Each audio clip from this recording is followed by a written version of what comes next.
Hello, 7th graders. Today we will be reviewing how to do metric conversions. So that would be converting from different units in the metric system, like, for example, moving from a measurement from kilometers into meters. And so you should have done this in the past, so it is going to be a review. However, it's always good to review it because it's not something we do every day. So you have a blank note sheet that is also going to be the worksheet for today that you need to take from Schoology and put into Notability. And I would like you to start by copying down the information I've got on my screen right now here. So you may want to pause it and arrange, put this into split screen. And we're going to fill in, first we'll fill in the meanings of these different prefixes. So the prefix kilo means 1,000. And so if you're looking here, kilo, I've got that written on top of the box here. That means 1,000. And then to help us out later, I've put down the three most common abbreviations that we will be using. km would be for kilometer, kl would be for kiloliter, and kg would be for kilogram. In the next box, we are looking at hecto, and hecto means 100. And so here we've got abbreviations. Hectometer is HM, hectoliter is HG, or is HL, and HD would be for hectogram.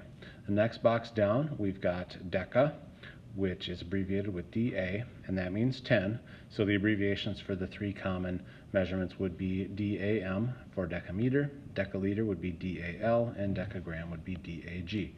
In the middle here, we've got the base units. And so these are just going to be the second letter of all the abbreviations, but the three that we will be using will be meter, liter, and gram.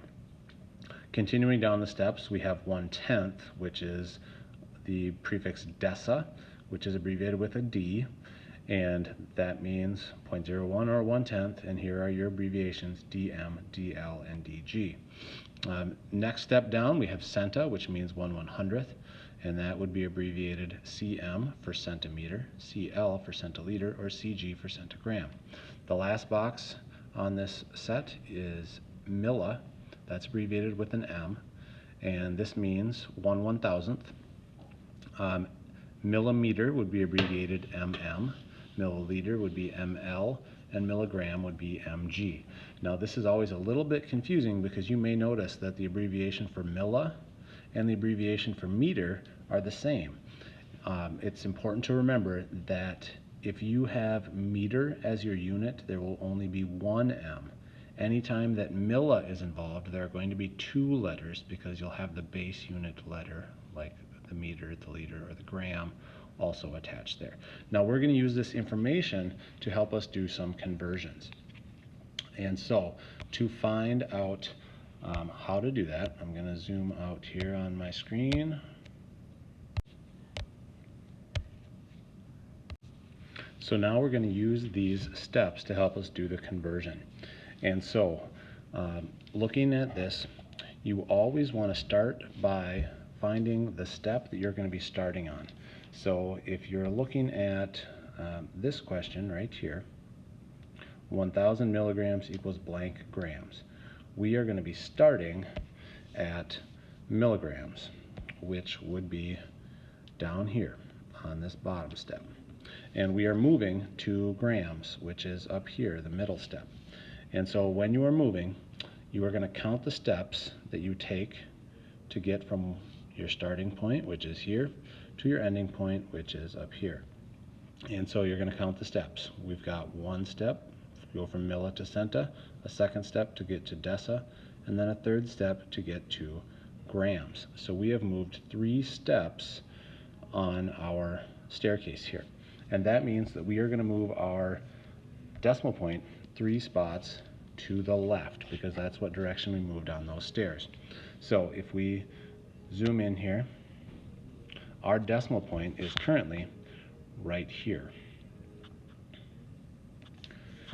on this 1,000. And so if you move that 3 steps to the left, like so, our new number will be 1.000.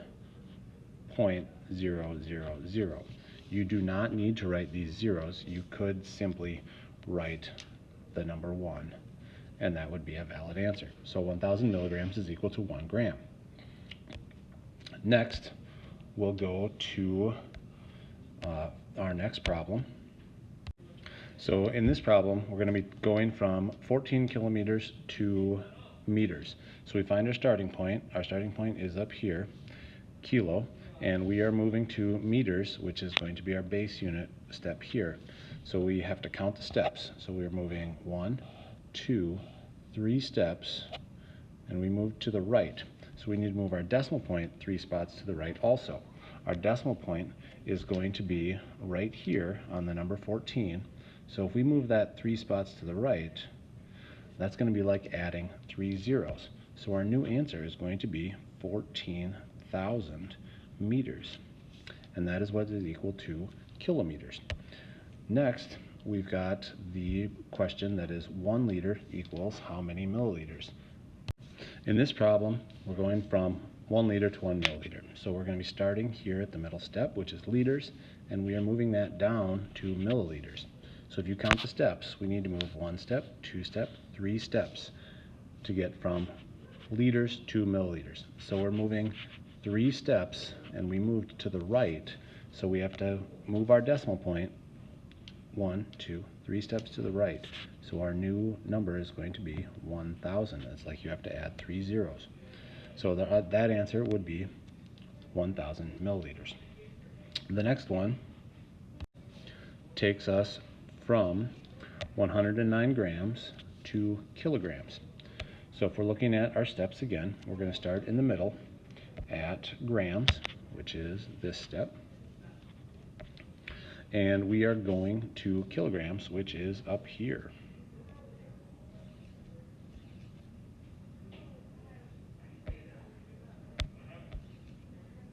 I broke the marker. There it is. So we count our steps. 1, 2, 3 steps we moved to the left. So our decimal point, currently, our decimal point is right here after the 9. Okay, we're going to move that 3 steps to the left. So our new number is going to be 0.109. Okay, because we moved that decimal point 3 spots. If this is making sense to you, you can finish this on your own. Otherwise, I'll do these last 2 problems before I wrap it up. So I'm going to pause the video. So in this one, we are going from 160 centimeters to millimeters. So centimeters is right here on our steps, and we're moving to milliliters, which is right there. So we are only moving 1 step. We're starting at centimeters, and we go 1 step to the right. So we need to move our decimal point 1 spot to the right. Our decimal point is going to be after the 0, right here. So we move that 1 step to the right, which means we need to add 1 0 to our number. So our new number is going to be 1,600 millimeters are in 160 centimeters. Okay, last practice problem. We have 250 meters equals blank kilometers. And so in our last one, we are going to be going from 250 milliliters to kilometers. So 250 meters would be right here. It's our base unit. And then we are going to take that up to kilometers. So we're moving 1, 2, 3 steps, and we're moving to the left. So our decimal point is currently after this 0. We're going to move it 1, 2, 3 steps to the left. So our new answer is going to be 0.250 kilometers. All right, hopefully that is helpful, and this is coming back to you. For these questions down here, you're going to need to convert them and then say which one is greater than or less than or equal to. So you could set it up like this. You could make 56 centimeters equals blank meters. you do that problem, and then you'll be able to determine which one is greater than or less than each other there. And then this one, same thing, 7 grams equals blank milligrams. Okay, hopefully this helps. Let me know if you have questions. I'm going to put some other resources out there for how to do conversions, and hopefully that will set you up with what you need. Your homework is just going to be to do the other side of this worksheet as practice. You're filling in some abbreviations right away. Then you are doing some conversion problems, followed by a few greater than, less than, or equal to problems. Okay? Have a great Friday. Let me know if you have questions.